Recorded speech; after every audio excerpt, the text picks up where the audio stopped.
नमस्कार. नवराष्ट्र मुंबई नववार्ता ह्या विशेष कार्यक्रमात मी माधवी वाडकर तुमच्या सगळ्यांचं स्वागत करते. नववार्ता ह्या कार्यक्रमात आपण विविध विषयांवरती तज्ज्ञांशी चर्चा करणार. आज आपल्यासोबत आहेत प्रख्यात नेत्र रोगतज्ञ पद्मश्री डॉक्टर तात्याराव लहाने. सर, सर्वप्रथम मी तुमचं स्वागत करते. नमस्कार. सर, माझा पहिला प्रश्न होता, मी जास्ती वेळ घेत नाही, थेट प्रश्नांना सुरुवात करते. आजकाल आईच्या गर्भामध्ये बाळाला अनेक आजार होतात, तसंच नेत्रविषयक काही विकार किंवा दृष्टीदोष काही होतात का, आणि ते कसे डिटेक्ट होऊ शकतात? नाही, कसं आहे की आईच्या गर्भामध्ये बाळाला बऱ्यापैकी आजार होत असतात. तर हे आपण आता नवीन प्रकारच्या ज्या सोनोग्राफी आल्या आहेत तर त्या सोनोग्राफीत बऱ्यापैकी ते डिटेक्ट होत असतात. ते कधी कधी डोळा लहान होतो, जो डोळा मोठा राहतच नाही, किंवा डोळ्याची वाढच होत नाही, म्हणजे एकदमच कमी वाढतो, किंवा डोळ्यामध्ये जेव्हा हे होत असतं त्यावेळेस त्या डोळ्याचा जो आकार आहे तो मोठा होतो, त्याला काचबिंदू होतो, किंवा त्याला मोतीबिंदू झालेला असतो. तर या सगळ्या गोष्टी आईच्या उदरामध्ये होत असतात.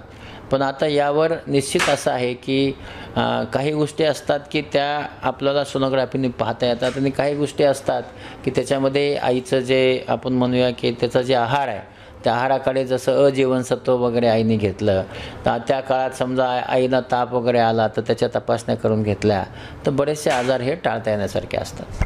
सर, आता आधुनिक तंत्रज्ञान वाढलेलं आहे, स्क्रीन टाईम सगळ्याच वयोगटाचा खूप वाढला आहे, आणि त्याच्यानुसार ना डोळ्यांना खाज येणे, डोळे लाल होणे अशा वेगवेगळ्या समस्या आपल्याला दिसतात. तर अशा वेळेला दैनंदिन जीवनात काय काळजी घ्यायला हवी? मुख्य असं आहे की मोबाईल बंद होणं हे फार कठीण गोष्ट आहे, होईल असं मला कधी वाटत नाही. पण काही दिवसानंतर एक निश्चित असं आहे की आपल्यासमोरचा एक मोठा जर काही एकशे प्रश्न निर्माण होणार आहे तर तो मोबाईलचा आहे. आपल्याकडं काम असो किंवा काम नसो, आपल्याला मोबाईल हातात धरायची सवय झाली. त्यामुळं मोबाईलचं आधी काय आहे ते तपासलं पाहिजे. तर हे मुख्य बेस असतो मायक्रोवेव्ह आपण जे वापरतो त्याच्यावर हे अवलंबून आहे. ते टेक्निक वापरले, आणि याच्यामध्ये रेडिओ फ्रिक्वेन्सी 1.6 वॅट वापरली जाते. तर 2 ह्याच्याहून अँटिनाहून जेव्हा हे येतो तेव्हा तर ते 1.6च्या वेव्हने मॅग्नेटिक वेव्ह त्याला कॅच करतात, आणि त्याच्यानंतर आपण जेव्हा आपल्या कानाला लावतो तर त्या वेव्ह त्याच्या आपल्या मेंदूत जातात. असं म्हणतात की 5% कॅन्सर मोबाईलमुळं मेंदूचे कॅन्सर वाढले आहेत. त्याचबरोबर डोळ्यामध्ये त्याचे ज्या ब्ल्यू लाईट जातात त्यामुळे त्या डोळा कोरडा पडतो, आणि वयाच्या 20 वर्षापर्यंत ज्यांचे नंबर वाढायचे ते आता वयाच्या 60 वर्षापर्यंतही आता डोळ्याचे नंबर वाढत आहेत. त्याचबरोबर आपल्या हृदयाचे आजार आहेत, किंवा आपल्या बसून बसून सांध्याचे आजार आहेत, किडनीचे आजार आहेत. असं म्हणतात की नपुसकता येतं. तर या सगळ्या गोष्टी या मोबाईलमुळं होत आहेत. लहान लेकराला मोबाईल दिल्यामुळं त्यांचा इंटेलिजन्स संपत चालला आहे, आणि म्हणून 6 वर्षापर्यंतच्या लेकरांना मोबाईल देऊ नये. 6 ते 20 वर्ष 1 तास द्यावा, आणि 20 वर्षापर्यंतच्या पुढच्या सर्वांनी 2 तास मोबाईल वापरावा. हा वेव्ह येत असल्यामुळे ह्या वेव्ह 16 ते 20 इंचापर्यंत येतात. म्हणून आपल्या शरीरावर हा मोबाईल बाळगू नये, तर एखाद्या बॅगमध्ये तो बाळगावा, आपल्यापासून तो दूर ठेवा. बोलत असताना स्पीकर फोनवर बोलावं, ज्याच्यामुळं की आपल्याला ते दूर राहील. पण आपण ते खाजगी बोलायचं असल्यामुळे स्पीकर फोनवर बोलत नाही, किंवा ब्लूटूथ वापरावा, दोन्ही प्रकारचा ब्लूटूथ. चार्ज करत असताना फोन आपण जिथं झोपलो तिथं चार्ज करू नये. मला असं वाटतं की मोबाईल फोन बंद होणं शक्य नाही आहे, पण जर त्याची आपण काळजी घेऊन ब्लूटूथ वापरला, आपण स्पीकर फोनवर बोललं, दूर ठेवला आपला फोन, चार्जिंगला दूर ठेवला, तर त्याच्यापासून आपला निश्चितच त्याचा फायदा होणार. सर, वयोगटानुसार डोळे कधी तपासावे? म्हणजे लहान मुलं आहे तर असं आहे की पहिल्या 3 महिन्यामध्ये मुलाला दृष्टी आली पाहिजे, आणि ती आली नसेल आणि आईला समजत नसेल तर पहिल्या 3 महिन्याला मूल तपासून घेणं गरजेचं आहे. त्याचबरोबर 3ऱ्या वर्षी, 5व्या वर्षी, आणि त्याच्यानंतर प्रत्येक वर्षी मुलाची तपासणी होणं गरजेचं आहे. 3ऱ्या वर्षी याच्यासाठी तपासावं की एखाद्या डोळ्याला चष्म्याचा नंबर असतो, एखाद्याला चष्म्याचा नंबर नसतो, म्हणून एक डोळा अशक्त आणि एक डोळा सशक्त होऊ शकतो, आणि म्हणून मुलाची तपासणी करणं गरजेचं आहे. म्हणून सगळ्यांनी 3ऱ्या वर्षी मुलाची तपासणी करूनच घ्यावी. सर, आजकाल वैद्यकीय सेवांमध्ये नेत्रविकार ह्या उपचाराबाबत काय त्रुटी आहेत असं तुम्हाला वाटतं? नाही, मला असं वाटतं की नेत्रविकारामध्ये ज्या त्रुटी अशा आहेत की आपल्याकडे जेव्हा एखादा आजार होतो तर आपण पाश्चिमात्य देशात बघतो की काचबिंदूसारखा आजार ज्याला आपण ग्लाकोमा म्हणतो, तर त्याची तपासणी आपण करतो, तर आपल्याकडे ती केली जात नाही. आणि म्हणून 40 वर्षानंतर हा जर झाला तर एक डोळा गेल्यानंतर लक्षात येतं, किंवा मधुमेह झाला तर मधुमेहात डोळ्याची तपासणी करून घेतली पाहिजे, कारण 12% लोक मधुमेहामुळे आंधळे होत चालले आहेत, पण तरी आपण त्याची तपासणी करून घेत नाही. म्हणजे या त्रुटी फक्त ज्ञान नसल्यामुळे ह्या त्रुटी निर्माण झाल्या आहेत. किंवा लहान मुलांना चष्मे असतात पण त्यांना दाखवलंच जात नाही आणि त्यामुळे मग हा प्रश्न निर्माण होतो. बरेचसे अनुवंशिक आजार हे नात्यात लग्न केल्याने होतात, पण तरी आपल्याकडे तसं नात्यात लग्न करणं चालूच आहे. त्यामुळे बऱ्याचशा गोष्टी आहेत की ज्या आपला टाळता येणं शक्य आहे आणि तशा प्रकारची मला असं वाटते की लोकांच्यामध्ये जनजागृती होण्याची गरज आहे. सर, एक विचारायचं होतं की आता जागतिक स्तर बघता तंत्रज्ञान खूप वाढलं आहे, तर आपल्याकडे महाराष्ट्रात असं कुठलं तंत्रज्ञान डोळ्यांच्या विकारांसाठी किंवा उपचारांसाठी नाही आहे आणि ते अपेक्षित आहे? नाही, आपल्याकडे तसं सगळ्याच प्रकारचे तंत्रज्ञान आपण असं पाहतो की जगामध्ये जे काही तंत्रज्ञान निघतात ते सगळे तंत्रज्ञान आपल्याकडे दुसऱ्याच दिवशी येत असतात. पण आता जो नवीन तंत्रज्ञानाचं सगळीकडे चर्चा चालू आहे ते म्हणजे आपण आधी स्टेम थेरपी बघितली, पण ती काही यशस्वी झाली नाही.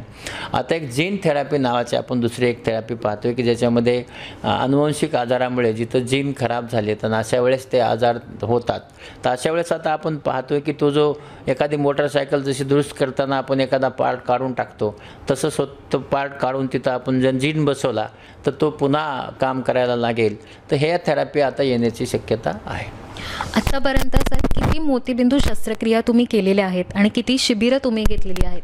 मी आतापर्यंत 692 शिबिरे घेतली आतापर्यंत महाराष्ट्राच्या कानाकोपऱ्यामध्ये. मी स्वतः 1,75,000 शस्त्रक्रिया केल्या आहेत. डॉक्टर आगिनी माझ्यावर राहते, त्यांनी 85,000 शस्त्रक्रिया केल्या आहेत आणि आमच्या चमूनी 4.5 लाख शस्त्रक्रिया केल्या आहेत आणि 50 लाख रुग्णावर मोफत उपचार केले. वेगळा प्रश्न विचारते, हे हॉस्पिटल तुम्ही तुमच्या सासऱ्यांच्या नावावर ठेवलं आहे, तर नक्कीच त्यामागे काही भावना असेल, काही आठवण असेल तर ती शेअर करा. अण्णा हे जे आहेत की आपण असं होतं की मी जेव्हा अतिशय गरीब होतो आणि मजुरीच करत होतो, अशा वेळेस मला शिकवण्यासाठी कुणी पुढे येत नव्हतं. तर मी गरीब असूनही माझ्या मेरिटकडे बघून त्यांनी त्यांची मुलगी दिली होती. ते त्यांच्या ॲक्सिडेंटमध्ये त्यांचा 80मध्ये वयाच्या 42व्या वर्षीच ते वारले आणि म्हणून ते 10 वर्ष आमदार होते आणि मग त्यांना त्या काळामध्ये न्याय मिळाला नाही. म्हणून मी असा विचार केला की ज्यांनी माझं जीवन घडवत असताना जसं माझ्या आईवडिलांनी घडवलं तसं सासऱ्यांनी मला जीवन घडवायला बरीचशी मदत केली आणि म्हणून मी माझ्या सासऱ्याच्या नावाने हे रुग्णालय काढले.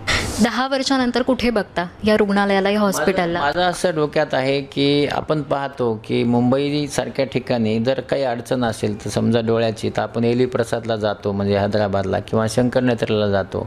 पण मुंबईमध्ये अशा प्रकारचं रुग्णालय उभं नाही राहिलं की जिथं सगळ्या प्रकारच्या सोयी मिळतील. आता इथं जे मी केलं आहे तर अंडर वन रूफ म्हणजे सगळ्या प्रकारचे एक्सपर्ट, रेटिना आहे, कॉर्निया आहे, अक्युलोप्लास्टिक आहे, पेरियाट्रिक आहे, कॅटरॅक्ट आहे, ग्लाकोमा आहे, सगळ्या प्रकारचे एक्सपर्ट मी एकत्र आणले आहेत आणि त्याचबरोबर इथं सगळ्या प्रकारचे यंत्र मी आणले आहेत की ज्याच्यामुळे पेशंट आल्यानंतर त्याला तपासणीसाठी यंत्रासाठी बाहेर जावं लागणार नाही आणि एक्सपर्टसाठी बाहेर जावं लागणार नाही. आणि पुढच्या काळात अशी माझी इच्छा आहे की जसं पेशंट चेन्नईला जातात तसेच पेशंट मुंबईला यावे डोळ्यासाठी आणि तशा प्रकारचं मोठं रघुनाथ नेत्रालय निर्माण करावं अशी माझी खूप खूप सदिच्छा नवराष्ट्राकडून सुद्धा.